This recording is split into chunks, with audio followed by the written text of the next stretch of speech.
4 বছরে শেষ হয়নি লালমনিরহাটের মোগলহাট বাজার থেকে সাপটানা পর্যন্ত সড়কের সংস্কার ও প্রশস্তকরণের কাজ।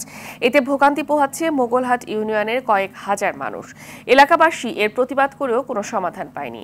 এদিকে এলজিইডির নির্বাহী প্রকৌশলী জানান, চলতি রমজানে রাস্তাটির জন্য নতুন করে দরপত্র আহ্বান করা হবে। লালমনিরহাট থেকে তন্ময় আহমেদ নয়নের প্রতিবেদন জানাচ্ছেন সৈয়দা সামিয়া তামান্না।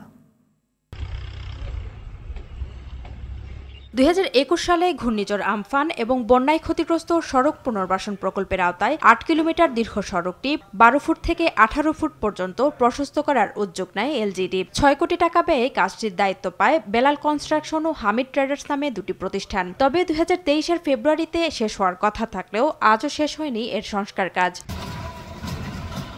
রাস্তাটির কাজ শেষ না হওয়ায় প্রতিনিয়তই চরম ভোগান্তি পোহাচ্ছেন ওই এলাকার কয়েক হাজার মানুষ। প্রতিবাদ জানিয়ে মানববন্ধন ও সমাবেশ করেছেন তারা। সমস্যা তো রাস্তা খুব ভাঙা, যাওয়া আসা করা খুব অসুবিধে। অনেক দিন থেকে এই রাস্তাটা একদম ভাঙা। অসুস্থ মানুষগুলোরও তো কঠিন অবস্থায়, মানুষ এদিকে যেতে পারে না, এমন ঝাঁকি খায়। খুব দ্রুত সময়ের জন্য মধ্যে যদি এই রাস্তাটি সংস্কার করা হয়, এটা মোগলহাট ইউনিয়নবাসীর জোরালো দাবি। ঊর্ধ্বতন কর্তৃপক্ষের কাছে আবেদন করব, জোরালো আবেদন করব যেন আমাদের এই রাস্তাটি দ্রুত সংস্কার করা হয়। আমাদের এখানে যে ডেলিভারি যে মহিলারা আছে তারা সদর হাসপাতালে নিয়ে যেতেও আমাদের খুব কষ্ট এবং ঝুঁকিপূর্ণ হয়ে যায়। তবে কাজটি দ্রুত সম্পন্ন করতে পূর্বের ঠিকাদার বাতিল করে নতুন করে দরপত্র আহ্বান করা হবে বলে জানিয়েছেন এই কর্মকর্তা। ওই কন্ট্রাক্টর যদি আমি কাজ কমপ্লিট ওনারা নাও করতে পারে বলে ওনারা আমাকে জাস্ট মৌখিকভাবে জানাইছেন।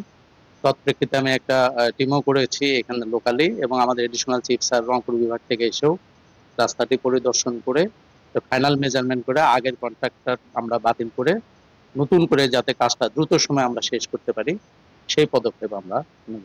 4 বছর ধরে অসমাপ্ত মোগলাহাট বাজার থেকে সাপটানা পর্যন্ত সড়ক সংস্কার প্রকল্পটি দ্রুত বাস্তবায়নের দাবি ভুক্তভোগীদের। সৈয়দা সামিয়া তামান্না, RTV।